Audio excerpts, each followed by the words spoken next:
In the quiet and beautiful Mbuta Valley, an 8-year-old girl named Zuwena lives a peaceful life with her gentle and loving father, Bako.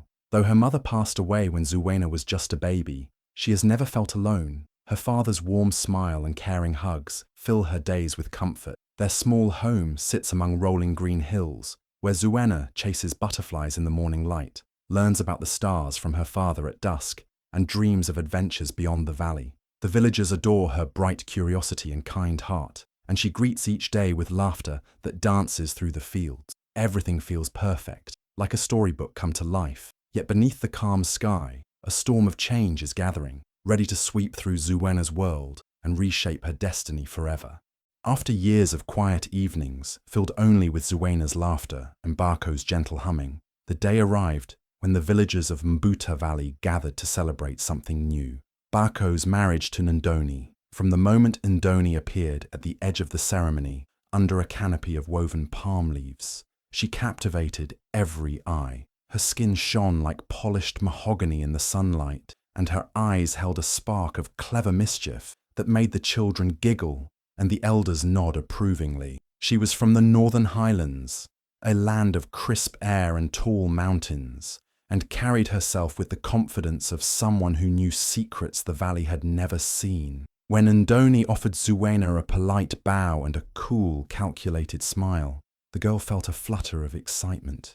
Maybe this new mother would fill the empty space beside her father's hearth. The drums pounded, gourds of palm wine passed from hand to hand, and Bako's chest swelled with happiness as he watched his new wife dance with the villagers. Ndoni's laughter, bright and musical, echoed across the fields, and for a moment, Zuwena believed she might finally have another family member to adore. Within a week, however, the first cracks appeared. Ndoni moved into their small home, carrying 2 leather satchels that clicked with the weight of her belongings. Those satchels soon opened to reveal her sons, Atto and Kwesi, boys almost as tall as Zuwena's father, with sharp eyes that darted around the room as if mapping every inch of it. Bako beamed at their arrival, scooping them up in embraces, but Zuwena watched in silence as they claimed her favorite stool by the fire and pointed to the highest shelf where the best cooking bowls lived. "Father, where should we put our things?" Atto asked, and Bako showed them the shelves that once held Zuwena's drawings and her small pile of story. She stood behind her father, clutching her doll, as the boys dumped sparkling trinkets on the shelf, bright glass beads and shiny shells they dragged from the north, pushing her drawings gently to the floor. Ndoni watched, her lips curved in that same perfect smile, and said softly, "They are my children. They need your love too." Zuwena tried to smile back, but her heart pinched when she saw how easily her own treasures were brushed aside. Mealtimes grew worse. Whereas Zuwena once shared steaming bowls of rice and sweet potatoes with her father, now Ndoni made grand feasts for her sons.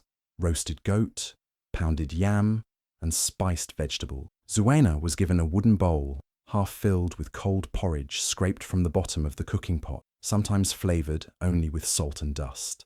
If she dared ask for more, Ndoni's smile would cool into a thin line. "You should be grateful," she'd say. "This is enough for a child." Zuwena's small belly rumbled as she watched Atto and Kwesi pat their bellies in satisfaction, licking sauce from their fingers. Every day the boys grew bolder, pushing Zuwena aside on the riverbank, splashing her as they bathed, and grabbing bread from her hands at the market stall. Ndoni stood by, offering warm greetings to neighbours, never once revealing the sharpness she displayed at home. When Zuwena's skirt frayed under a thorn bush on an errand, Ndoni simply handed her an old ragged cloth and said, "Mend it yourself." Bako, busy with fishing and trusting his wife's gentle facade, never saw the bruises on Zuwena's knees or the tears she brushed away each night. Alone in the waning light, Zuwena whispered promises to herself. She would find her place again, and one day she would show the world the strength hidden beneath Ndoni's cruel disguise.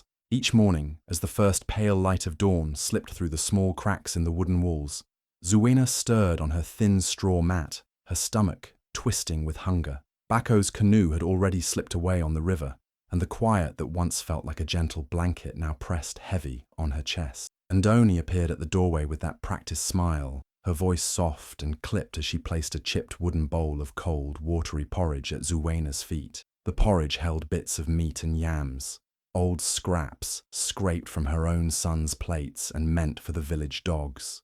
Zuwaina could taste the sourness of yesterday's stew and the gritty texture of half-rotten vegetable, but she lowered her eyes and forced down each spoonful, refusing to sigh or shake, even as her small hands trembled. When Ato and Kwesi bounded into the room, their laughter filled the air like bright music, and Zuwaina watched through a haze of shame as they spooned steaming pounded yam into their mouths. The steam curled around their smiling faces, and they whispered jokes between bites, their voices carefree and bursting with life. Zuwaina wondered how her own father could seem so blind. Bako greeted his sons eagerly, gave them fresh clothes to wear, and kissed their cheeks before sending them out to play. All the while, Zuwaina remained crouched by the door, clutching her bowl like a shield, too afraid to reach out for warmth or comfort. By noon, the sun sat high and merciless, burning the roofs of huts and baking the dusty paths.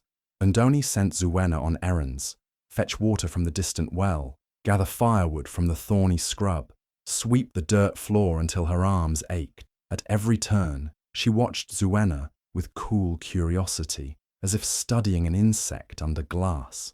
If Zuwaina paused to rest, wiping her brow, Undoni would appear suddenly, tapping her foot and calling, "Move quickly, child, there is always more to do." And Zuwaina would rise, shoulders hunched, and push herself until sweat stung her eyes and the ache in her limbs screamed louder than any words. When evening came, the dogs gathered near the back of the house, tails wagging expectantly. Zuwaina poured the dregs of her porridge into their trough, murmuring soft apologies as they gobbled it down. Sometimes, a scrappy mongrel would dip a muddy paw into the bowl to lick out the last drop, and Zuwaina bit her lip to keep from crying out. She whispered to the dogs as if they were her only friends, sharing secrets about her dreams of escape and safety. Kweku's great-great-grandchildren, as silent and watchful as their ancestor, nuzzled her gently, offering the kind of loyalty only the truly desperate can find.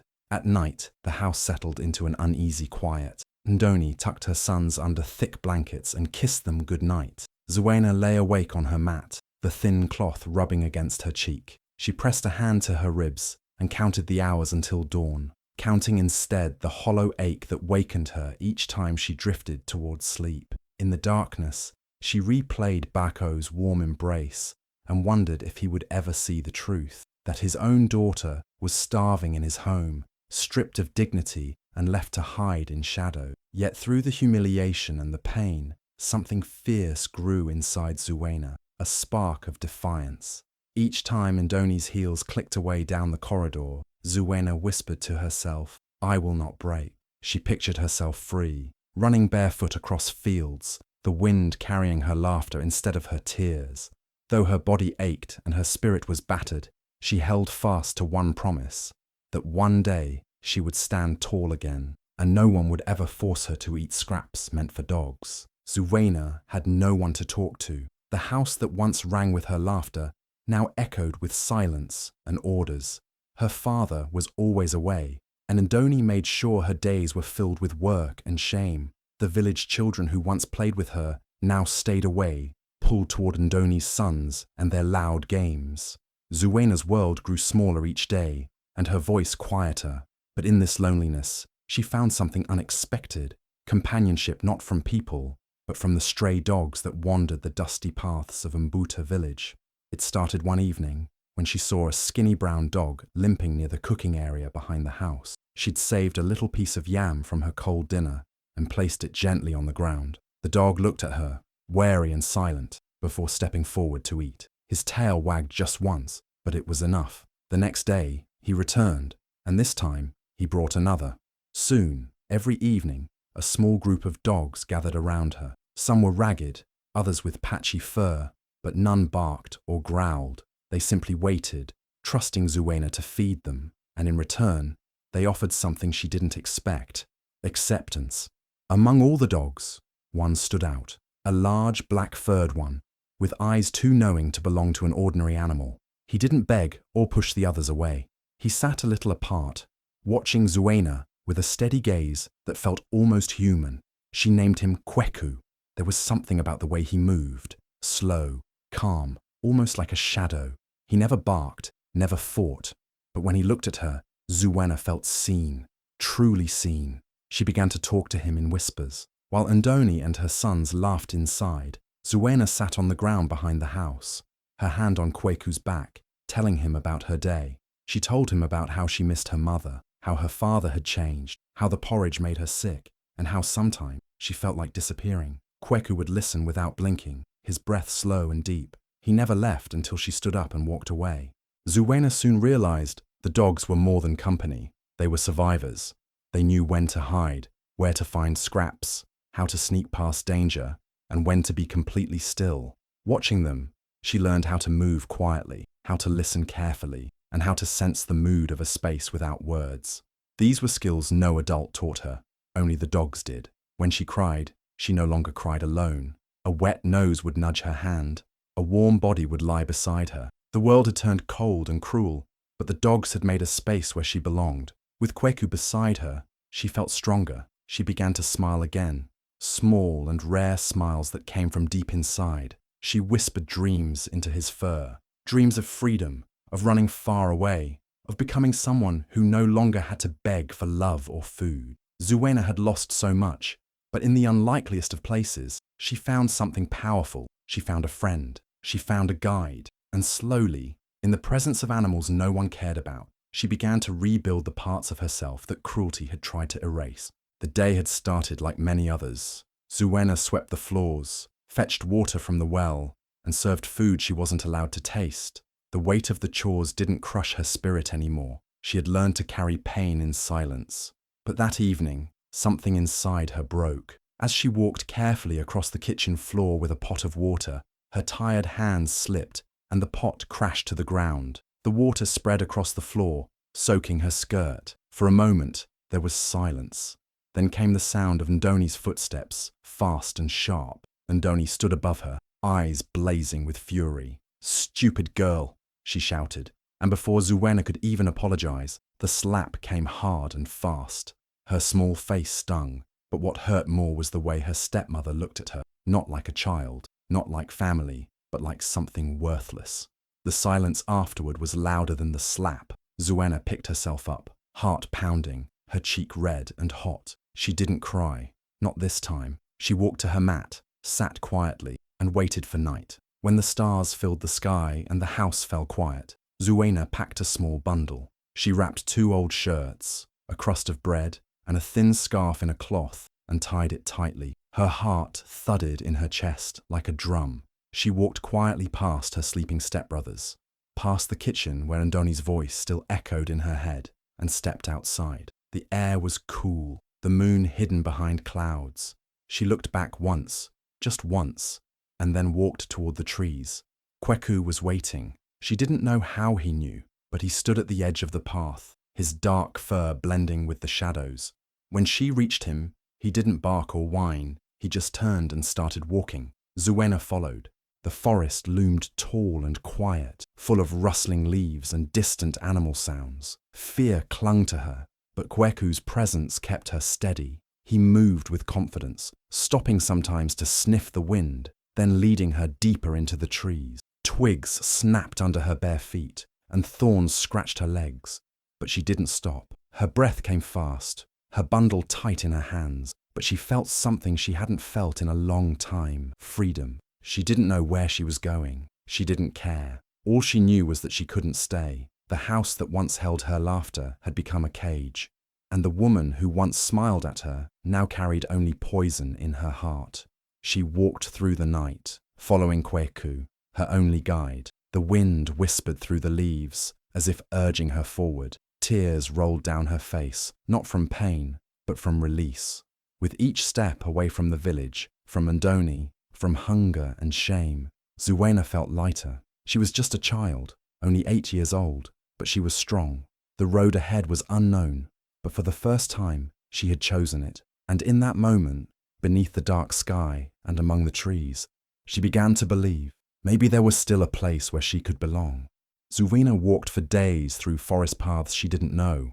Her feet were sore and bruised, her bundle lighter each day as she rationed out the last of her bread.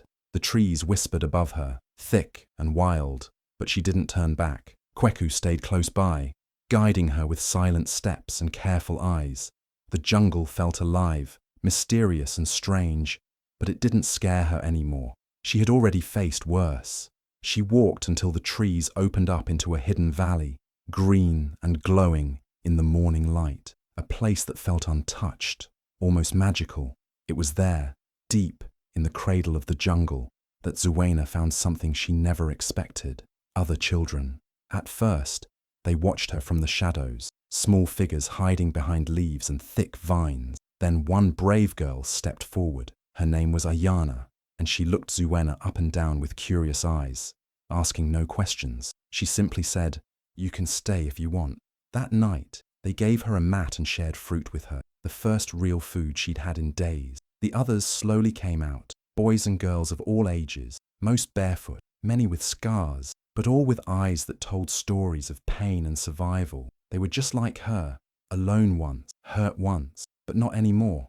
They called themselves the Night Crescent Tribe. They had built small huts from branches and leaves, hidden among the trees. They hunted small animals, gathered roots and berries, and shared everything. There were no adults, no punishments, no cruel rules, only trust. Zuena listened to their stories by the fire, how some had run from war, others from cruel families or harsh masters. She didn't need to explain her past.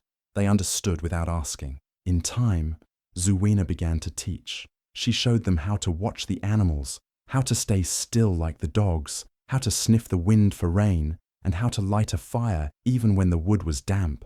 Her eyes searched the sky like an old friend, reading the clouds, tracing the stars, just like she had done in secret behind her father's house. The others looked up to her, not because she was the oldest, but because she was fearless, wise. Her silence held power, and her pain had turned into strength. Kweku stayed by her side like a shadow. The children loved him too, calling him the guardian of the forest.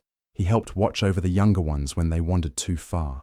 At night, Zuena would sit by the fire, her voice low as she told stories of the dogs, of survival, of the quiet strength found in loyalty. Little by little, the tribe began to change. They moved smarter, worked better, and stood taller. Zuena wasn't just a part of them. She became their heart. They gave her a new name, Ashira, which meant one who rises. But later, as her legend grew, they began calling her something else, the Daughter of Ashes, a name born from what she escaped and who she became. In this hidden jungle, where the world had forgotten them, Zuena found not only a new home, but a new identity. No longer a servant, no longer a girl crying in the dark. Here she was a leader, a sister, a survivor, and for the first time in her life, she felt free. Years passed in the hidden valley, and Zuena, once a scared and hungry girl, changed into someone no one could ignore. The forest shaped her. The tribe shaped her. Every scar became a lesson, every hardship a tool. Her body grew strong from climbing trees, swimming rivers, and walking barefoot on sharp ground. Her eyes became sharp like a hunter's, and her voice, once small and shy, now held command. The children of the Night Crescent tribe grew with her, not just in number, but in strength. They had become a family, and Zuena was their leader in every way. She trained them not just to survive, but to stand tall. They learned how to build stronger shelters, how to move like shadows through the jungle, and how to defend themselves when needed. Zuena had a way of teaching that made people believe in themselves. Even the smallest child felt braver under her gaze. She gave them hope, something they had lost before they found this hidden valley, and hope turned into strength. Her bond with Kweku's descendants stayed strong too. One of his pups never left her side, carrying on the silent loyalty of his father. Other outcasts started hearing whispers of a hidden place in the jungle where no one was punished for being different. Orphans, abandoned girls, wounded boys. They came one by one, then in groups. They carried pain in their eyes, just like Zuena once did. But when they met her, when they saw the way she stood tall and calm in the face of any threat, something in them changed. They believed again. She welcomed them all, with no questions, just the promise of safety and belonging. It was the children who first began calling her the Daughter of Ashes, They said she had risen from her pain like smoke rising from fire. She had survived what should have broken her and turned it into strength for others. The name spread like wind through trees, passed along by travelers, whispered by traders who wandered too close to the edge of the jungle and saw strange, fearless young warriors watching them from the shadows. Soon, she was more than just a leader in the jungle. She was a legend across the region. Her story reached villages, camps, and even towns. People spoke of a young woman who ruled a hidden land where no one was hungry, where kindness was power, and where no child cried alone. Some feared her, others dreamed of joining her, but all respected the name Daughter of Ashes.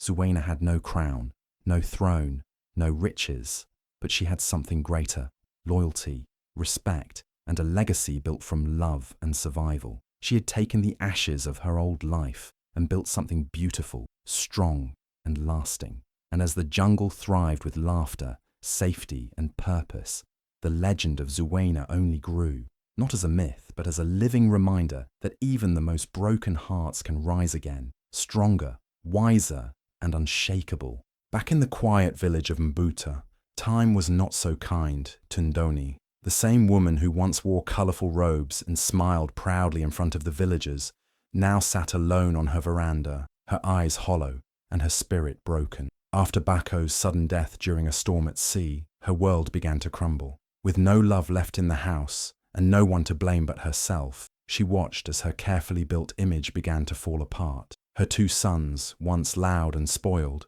grew restless. When food became scarce and arguments became frequent, they left the village in search of better lives, leaving their mother behind without a word. At first, the villagers didn't say much. They remembered Ndoni's beauty, her charm, her laughter at village gatherings. But slowly, old truths began to rise. Stories spread like smoke on the wind about Zuwaina, the little girl who disappeared one night, the girl whose smile once lit up the village but faded under Noni's cold rule. Whispers started in the market, by the well in the fields. Eyes that once admired Ndoni now avoided hers. Mouths that once praised her now spoke only of pity or quiet disgust. As seasons changed, so did the land. The crops began to wither, rain stopped falling on time, chickens stopped laying, and goats grew thin. Then came the sickness. Children coughed through the night, and the village healer's herbs no longer worked. People called it bad luck at first, but the elders began to murmur about something deeper, something spiritual, a curse perhaps, a consequence. They said no village that allows injustice could remain blessed. Ndoni, once proud and powerful, now wandered the village like a ghost. Her hair lost its shine, her clothes lost their colour, and her voice, once sharp and commanding, was now cracked and desperate. She knocked on doors, asking for help, for food, for medicine. Most doors stayed closed. Others opened just to say, "We have nothing to give," not because the people hated her, but because they remembered. They remembered the little girl who ate dog scraps while Ndoni feasted. They remembered Zuwaina's kind heart, her bare feet, her eyes full of quiet pain. And they remembered how Ndoni pretended not to see any of it. Now, sitting in silence, Ndoni had no one left to command, no one to fool. Her beauty had faded, her lies had cracked open, and karma had finally taken its place beside her. The woman who once ruled the house with cruelty now couldn't even find someone to speak with. And in the quiet of her lonely days, with only the crows for company, she must have wondered about the girl she once hurt, the girl who ran barefoot into the night and never came back. The sun rose slowly over the dry, cracked earth of Mbuta. The once rich fields were now barren, and the rivers ran shallow. Hunger gripped the village tighter with each passing day. Children cried through the night, and the elders could no longer hide their worry. The people prayed for rain, for food, for anything. Whispers filled the air like smoke. Maybe the spirits were angry, maybe it was punishment. And deep down, many thought of the girl they had forgotten, the one who had vanished without a trace, the one whose silence still echoed in their hearts. Then, one morning, as the heat pressed down and the skies remained empty, the ground trembled slightly beneath hooves. From the hills came a sight the villagers would never forget. A line of warriors rode in, wrapped in cloaks of indigo and silver that shimmered like the night sky. Their faces were calm, their eyes steady, and they moved with purpose. At the center of this powerful group was a woman who seemed to glow with strength. Her posture was proud, her gaze unshakable. Her hair flowed like a crown, and beside her walked a large black dog with fierce eyes, the descendant of Kweku, her first and most loyal friend. At first, no one dared to speak. Their mouths hung open, their hearts raced. It had been so long, but her face was unforgettable. Zuena had returned, not as a broken girl, but as a queen born from fire and pain. The same child they once ignored and mistreated now rode in with more power than any chief they'd ever known. The wind seemed to hush as she stopped in the center of the village square, her eyes scanning the crowd, not with hate, but with clarity. She did not shout. She did not seek revenge. She raised her hand, and silence followed. Then she spoke, her voice calm and deep, carrying the weight of every wound and every victory. She told them she had heard of their suffering, their hunger, their sorrow. She said she had brought food, medicine, and skilled hands to help the sick and rebuild what was lost. But she had not come only to give. She came with terms. She spoke of truth, that the village must finally speak the truth about the past, about what was done to her and what was allowed to happen. She demanded justice, not with punishments, but with change, that no child should ever be treated the way she had been, that every home must be a safe place, not a prison.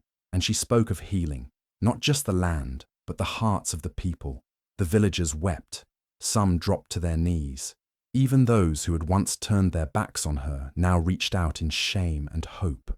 And as Zuena stood before them, unbroken and radiant, they knew they were not just looking at a savior.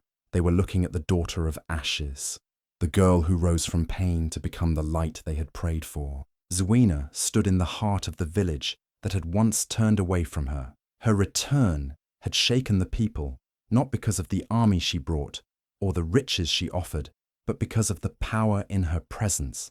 She had every reason to hate, every reason to bring punishment to those who let her suffer, especially Andoni. The villagers waited, holding their breath, wondering what she would do to the woman who had once treated her worse than an animal. But Zuena surprised them all. She did not scream. She did not point fingers or demand revenge. When she finally stood in front of Andoni, who was now weak, grey, and trembling with fear, Zuena looked at her with calm eyes. There was no love in them, but there was no hate either. She told the people that she would not return pain for pain. She would not carry the darkness Andoni once placed in her heart, but she would not forget either. She removed Andoni from all positions of respect and told the village that a new chapter was beginning, one built on truth, not fear. Instead of building a palace for herself or keeping the best for her warriors, Zuena used her resources to create something lasting. She ordered the building of a school, not just any school, but one for orphans and children without a voice. She wanted every child to have a chance, to feel safe, to feel seen.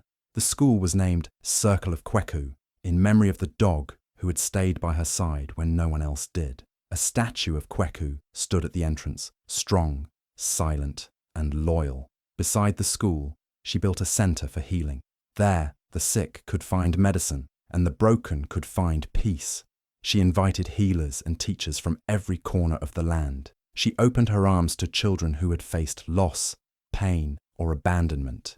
In her eyes, they were the new future, and she would guide them with wisdom carved out of her own suffering. Zuena's name began to travel farther than the winds.